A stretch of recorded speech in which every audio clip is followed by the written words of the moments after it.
Hello friends, ఇప్పుడు మన Flipkart నుంచి WD అనే హార్డ్ డిస్క్ని ఆర్డర్ చేయడం జరిగింది. ఇది వచ్చేసరికి మనకి బిగ్ బడ్జెట్ సేల్లో మనకి చాలా అంటే 200 డిస్కౌంట్తో ఆఫర్ అయితే జరగడం జరిగింది.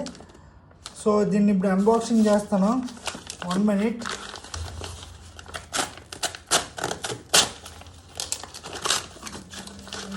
WD ఇప్పుడు వచ్చేసరికి ఆల్మోస్ట్ మన టెక్నాలజీ డెవలప్ అయింది కాబట్టి అందరూ SSDలే వాడుతున్నారు. కాబట్టి కాస్ట్ కూడా దీంతో కంపేర్ చేసుకుంటే అది 200% ఎక్కువ ఉంది. సో మనం అంత అయితే బేర్ చేయలేం కాబట్టి ప్రజెంట్ అయితే హార్డ్ డిస్క్ అయితే తీసుకోవడం జరిగింది. దీని పెర్ఫార్మెన్స్ చూసి అప్పుడు మన నెక్స్ట్ లెవెల్ SSDకి వెళ్ళొచ్చు. సో ఈ హార్డ్ డిస్క్ అయితే మనకి WD ఎలిమెంట్స్ అనే ఉంటుంది. Starting basic portable storage. ఇక్కడ చూడండి, నేనైతే 1.5 TB అయితే ఆర్డర్ చేయడం జరిగింది ఫ్రెండ్స్. ఎందుకంటే 1 TBకి 1.5 TBకి పెద్ద కంపారిజన్ అయితే లేదు ప్రైస్. కాకపోతే ఒక 300 అయితే కంపారిజన్ ఉంది ప్రైస్. సో 300 కోసం ఎవరు ఆలోచిస్తారు. సో నేనైతే 300 అయితే చూడలేదు, 1.5 TB తీసుకోవడం జరిగింది. సో దీని ఫ్యూచర్స్ అయితే ఈ పోర్టబుల్ హార్డ్ డ్రైవ్ ఇచ్చాడు, USB 3.0 కేబుల్ ఇచ్చాడు.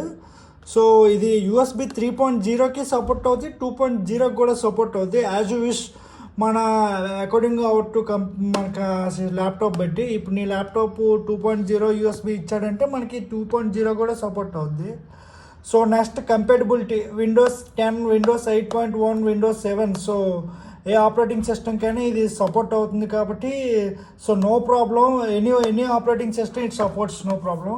Next require for reformatting for Mac OS. Only Mac OSకి మాత్రం మనం రీఫార్మేటింగ్ చేసుకోవాలి. నెక్స్ట్ వారంటీ అయితే మనకి 2 years ఇచ్చారు ఫ్రెండ్స్. దీంతోపాటు లోపల ఏవైతే యాక్సరీస్ ఇవ్వడం జరిగిందో మనం ఒకసారి ఓపెన్ చేద్దాం. దీంట్లో ఏవేవి ఉన్నాయో ఒకసారి. Okay, compatibility 6. ఇది వచ్చేసరికి మనకి WD elements basic portable storage. Okay, నా ఇది ఓపెన్ చేద్దాం. 1 minute. ఫ్రంట్ ఓపెన్ చేయడానికి చిన్న స్టిక్కర్ అయితే ఇవ్వడం జరిగింది. సో ఇది కూడా మన పెద్ద కష్టపడక్కర్లేదు రిమూవ్ ఓపెన్ చేయడానికి. సో మన నైఫ్ ఉంటే నైఫ్తో ఎలా ప్యాక్ చేస్తే వచ్చేస్తుంది. బిల్లింగ్ అయితే ఇవ్వడం జరిగింది. బిల్లు ఇదిగోండి. ఇది వచ్చేసరికి నాకు 4149 రూపీస్ పడడం జరిగింది. సో యాక్చువల్గా దీని కాస్ట్ వచ్చేసరికి 4200. నేను ఫ్లిప్కార్ట్ పే లేటర్ ద్వారా ఆర్డర్ చేయడం జరగడం నాకు 100 రూపీస్ డిస్కౌంట్ రావడం జరిగింది. ఓకే, ఇప్పుడు ఓపెన్ చేద్దాం.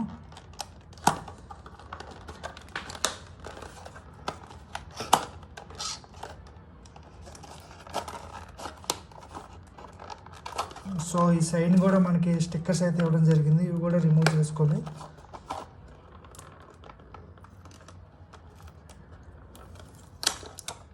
ఓకే,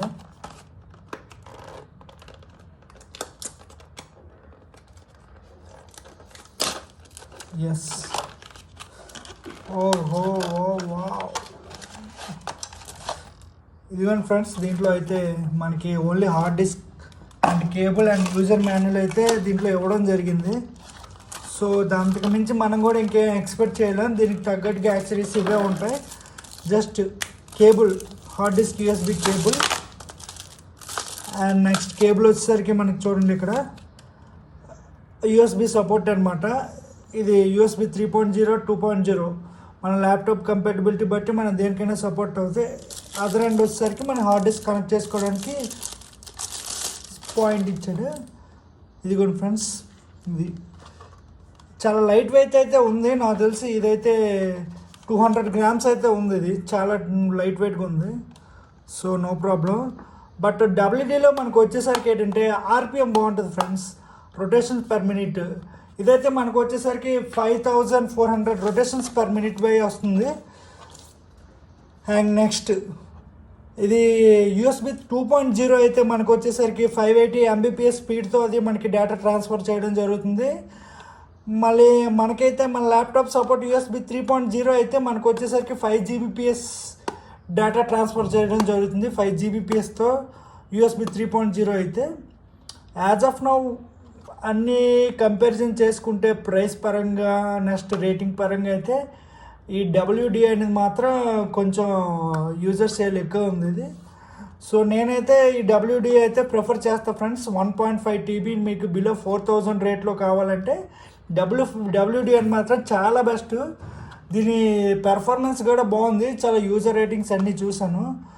సో ఇది వచ్చేసరికి అయితే చాలా లైట్ వెయిట్ ఉంది ఫ్రెండ్స్. సో దీని యూజింగ్ ఎలాగుందో అదనేది నేను చూపిస్తాను, ఎలా కనెక్ట్ చేయాలి, ఎలాగ ఓపెన్ చేయాలో మన ల్యాప్టాప్ ఆన్ చేసి. సో ఓకే సార్, ఇప్పుడు మనమైతే హార్డ్ డిస్క్ కనెక్ట్ చేద్దాం ల్యాప్టాప్కి. సో USB కేబుల్తో. సో ఇక్కడ మనకి హార్డ్ డిస్క్ వచ్చేసరికి ఇక్కడ పైన ఇచ్చాడు ఈ స్లాట్లో అయితే మనం కేబుల్ కనెక్ట్ చేద్దాం. సో దీని స్పీడ్ ఎంత, దీన్ని ఎంత ట్రాన్స్ఫర్తో డేటా స్పీడ్ అవుతుందో సో ఒకసారి మనం చెక్ చేద్దాం. చూడండి, ఇదిగో మనకి ఇక్కడైతే హార్డ్ డిస్క్ డిటెక్ట్ అయింది.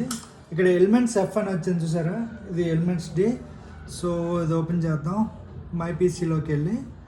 సో ఇదిగో ఎలిమెంట్స్ F అయితే ఇచ్చాం. ఇక్కడ చూడండి మనకు వచ్చేసరికి 1.36 TB అయితే చూపించడం జరిగింది. సో యాక్చువల్గా అయితే మనకి 1.5 TB రావాలి. సో ఆ అడ్వర్టైజ్మెంట్ ప్రకారం అయితే మనకి 1 GBకి 1024 MB ఇస్తాడు. కానీ ఇక్కడ మనకి వచ్చేసరికి ఎవడు 1024 MB అయితే ఎవడు 1 GBకి 1000 MB ఇస్తాడు. మిగిలిన MB అంతే అడ్వర్టైజ్మెంట్కి యూజ్ చేసుకున్నాడు. సో మనమైతే ఇది ఓపెన్ చేస్తాను. ఇప్పుడు దీని స్పీడ్ అయితే ఎంత ఉందో చూస్తున్నాం, డేటా ట్రాన్స్ఫర్ స్పీడ్ ఎంత ఉంది. సో మనమైతే మన సైడ్ నుంచి ఒక ఫైల్ అయితే కాపీ చేద్దాం హార్డ్ డిస్క్లోకి.